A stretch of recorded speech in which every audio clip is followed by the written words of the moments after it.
بانجھ ہونا جو ہے یہ ایک بہت بڑا طنز اور تانا دیا جاتا ہوتا ہے. بانجھ کا جو تانا ہے یہ خواتین کو خاص طور پہ لینا پڑتا تھا, لیکن پھر آہستہ آہستہ پتہ چلا کہ مرد بھی بانجھ ہو سکتے ہیں, اور آج پاکستان ان خوش نصیب ممالک میں سے ہے جہاں بانجھ پن کا جو ہے وہ اللہ کی رحمت سے 100% علاج جو ہے وہ ممکن ہے. 100% نہیں کہنا چاہیے, لیکن علاج جو ہے وہ اس کا ممکن ہے. آج بات کریں گے ڈاکٹر ساجدہ شاہنواز. السلام علیکم ڈاکٹر صاحبہ, خیریت سے ہیں آپ؟ وعلیکم السلام.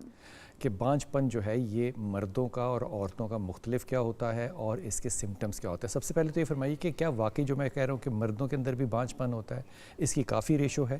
ہاں, میں نے شاید بڑی دفعہ پہلے بھی ہم نے یہ آپ کو یاد ہوگا کہ ہم نے ذکر کیا کہ ہم آج سے ارادہ کرتے ہیں کہ ہم بانجھ نہیں کہیں گے لیکن اس کے علاوہ کوئی اردو میں ایسا لفظ ملتا ہی نہیں ہے, کیونکہ ایسی چیز ہے ہی نہیں. جیسے آپ زمین کو دیکھیں, کسی زمین کو آپ کا کبھی ایسی جگہ سے گزر ہوا ہو جہاں پہ کٹاؤ تھے اور ٹوٹل وہ لینڈ بنجر تھی, بانجھ تھی. کچھ عرصے کے بعد اس لینڈ میں لوگوں نے دیکھا کہ ایسی چینجز آتی ہیں کہ وہ چیز بھی دوبارہ سے زرخیز ہو جاتی ہے. لیکن بانجھ پن ہوتا ہے. ہاں, اب اسی طرح میں بتا رہی ہوں کہ جو چیز لفظ بانجھ ہے نا, اس میں چاہے زمین کی کوالٹی کسی شہر سے ہے کسی دوسری جگہ سے ہے, اس میں ہر جگہ پہ جیسے ہر جگہ میں کچھ زمینیں ہوتی ہیں کہ بانجھ ہے, اسی طرح اللہ کے بندوں میں بانجھ سے مراد ہے کہ کیپیسٹی ٹو ری پروڈیوس جو ہے وہ چیلنجڈ ہے. میں آ رہی ہوں, مرد میں بانجھ ہونے کی کیپیسٹی زیادہ ہے عورت سے. حالانکہ یہ لفظ عورت کے ساتھ منسوب کیا جاتا ہے, لیکن مرد میں کیوں زیادہ ہے؟ مرد میں کہتے ہیں زیادہ ہے تو اس کا مطلب کیا ہے کہ وہ سپرم پروڈیوس نہیں کر پا رہا ہوتا یا سپرم کی ہیلتھ نہیں ہوتی؟ ہاں, دو طرح سے ہو سکتا ہے. ایک تو یہ ہے کہ کیا وہ جو طریقہ کار ہے مباشرت کا وہ کر ہی نہیں پاتا, تب بھی وہ بانجھ ہو سکتا ہے. ٹھیک ہے. دوسری بات یہ ہے کہ وہ اس طریقے میں تو وہ ٹھیک ہے, لیکن اس کی جو کوالٹی آف سیمن ہے وہ ہے نہیں, اس میں سپرم ہے ہی نہیں. اگر ہیں بھی تو وہ بہت کم ہیں. اگر کم ہیں, صحیح بھی ہیں, تو کیا ان کی مارفالوجی, اکثر جو لیبز ہیں ہمارے ہاں بلال صاحب, وہ ٹوٹل مارفالوجی کو نگلیکٹ کرتی. مارفالوجی سے کیا مطلب؟ مارفالوجی کا مطلب ہے کہ اس کی ساخت, حیت, سپرم کی شکل کیسی ہے, وہ ڈیفارم تو نہیں ہے, وہ زندہ ہے, اس کو فرٹیلائز, ایک ایگ کو فرٹیلائز کرنے کے لیے اس کی خاص ساخت ہے. اگر وہ ساخت وہ نہیں ہے, آپ نے چیزیں بتائیں کہ اس کے اندر بانجھ پن جو ہے وہ ایک تو کیپیسٹی نہ ہو کہ وہ یہ عمل کر سکے, دوسرا یہ کہ اس کے سپرم میں, دونوں چیزیں قابل علاج ہیں.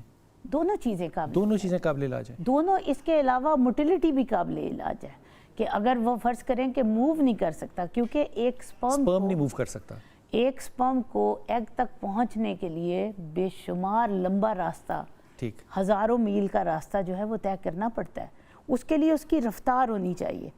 اگر اس کی رفتار پراپر نہ ہو اور ایگ صرف رہتا ہے 48 آورز تک زندہ, 24 سے 48 آورز, اگر وہ اتنی دیر میں سپرم وہاں پہ پہنچ ہی نہیں پاتا, راستے میں ڈیڈ ہو جاتا ہے, تو تب بھی پرابلم ہوتا ہے. اچھا, یہ دونوں چیزیں آپ فرما رہی ہیں کہ قابل علاج ہے؟ تینوں.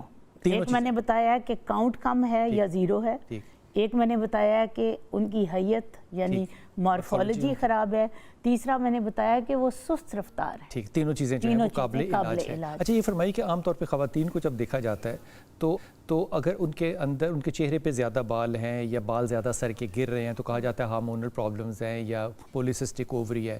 اگر مردوں کے اندر یہ بانجھ پن ہے تو اس کے کیا سمٹمز ہوتے ہیں؟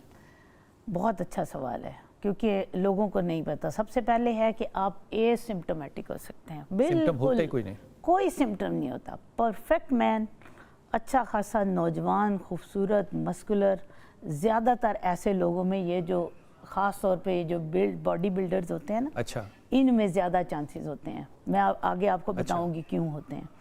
پھر ایسے لوگوں کے علاوہ خاص طور پر وہ مرد جن کو گائنیکومیسٹیا, اس کا مطلب ہے کہ ان کی اچانک سے ان کی بریسٹ گروتھ ہونی شروع ہو جاتی ہے, چھاتی پہ فیٹ زیادہ آنی شروع ہو جاتی ہے, اور وہ اس کو ہم گائنیکومیسٹیا بولتے ہیں, باقاعدہ ایک پرابلم ہے. تیسری ان کی علامت یہ ہوتی ہے کہ ان کی داڑھی کے بال نہیں آ رہے ہوتے, بہت لیٹ آ رہے ہوتے ہیں, لیٹ آ رہے ہیں, اور ان کے جو مسکولین سمٹمز ہیں وہ دیر سے آتے ہیں. اچھا, یا آتے ہی نہیں.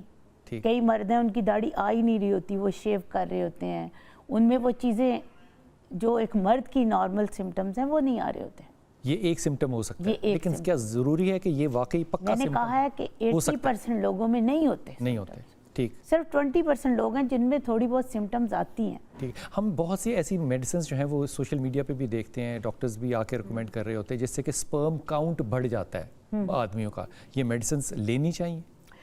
دیکھیں، سب سے پہلے میں نے آپ کو ہمیشہ ایک پبلک کو اویئرنیس دینے کی کوشش کرتی ہوں کہ جب آپ درزی کے پاس جاتے ہیں تو اگر آپ اس کو ناپ نہیں دیں گے وہ سٹچ نہیں کرے گا.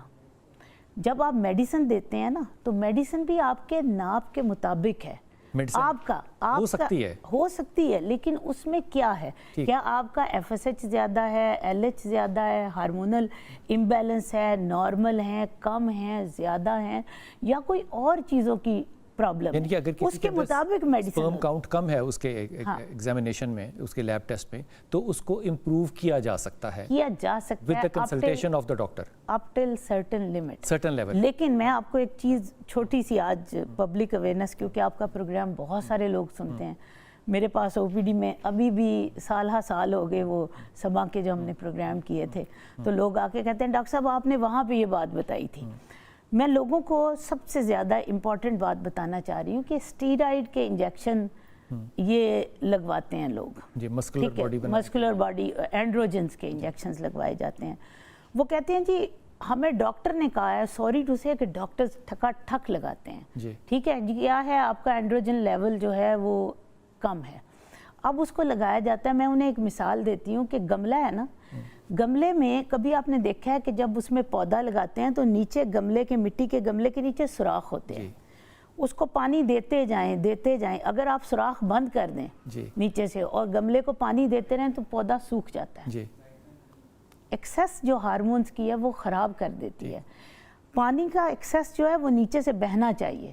ان لوگوں میں کیا ہوتا ہے کہ ایکسیس بہنے کا سسٹم نہیں ہوتا، تو اگر ہم باہر سے انجیکشن یا وہ چیزیں دیں گے تو یہ لوگ بالکل زیرو سپرم، جن کے کم بھی ہوتے ہیں بے شمار، میں نے ایسے میل دیکھے ہیں کہ وہ اپنی ٹریٹمنٹ کروا کے زیرو سپرم کا شکار. ایک آدمی جس کی عمر حالانکہ پہلے تھے ان کے، اگر عمر زیادہ ہو، فرض کیجیے 60-70 سال ہے اور وہ شادی کر لیتا ہے، تو کیا اس کی سپرم کی اسٹرینتھ بڑھائی جا سکتی ہے؟ بڑھائی جا سکتی ہے. ڈیپینڈ کرتا ہے کہ پہلے تو ہم رول آؤٹ کریں کہ ان کو کوئی اور میٹابولک ڈس آرڈر تو نہیں ہے، کیا مسئلہ ہے، کیونکہ ہر میڈیسن کا سائیڈ سپرم کی افیکٹ اسٹرینتھ کم نہیں ہوتی؟ ہوتی ہے. ان کی ساخت بھی ڈیمیج ہوتی ہے، ان کی موٹیلٹی کم ہوتی ہے. ہم جیسے فیمیل میں کہتے ہیں مینوپاز، ایسے میل میں اینڈروپاز بھی آتا ہے. اس کا مطلب بڑی عمر میں مردوں کو بھی شادی میں احتیاط برتنی چاہیے. احتیاط کرنی چاہیے. بڑی عمر کے مرد جب شادی کرتے ہیں، بچہ تو پیدا ہو جاتا ہے بعض دفعہ، لیکن ہم نے دیکھا ہے ان بچوں میں ڈیلیڈ مائل سٹون آتے ہیں، ان کا آئی کیو لیول کم ہوتا ہے، ان میں بے شمار مسائل آ سکتے ہیں.